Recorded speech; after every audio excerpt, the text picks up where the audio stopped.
দেখি মায়া, যার বুকে নাই তো বুকে না, বুক দেখাইয়া পাগল করে, কত যে ছেলে তার পিছে ঘুরে। এই মেয়েদের স্বভাব ভালো না, বুক দেখাইয়া ছেলে পাগল করে, বিয়ের পর স্বামীর কথা শুনে না।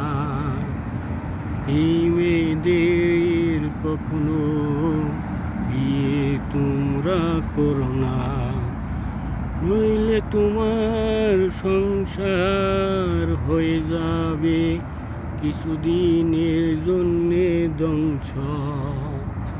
খুঁজে পাবে না তুমি তোমার ভালোবাসার মূল্য।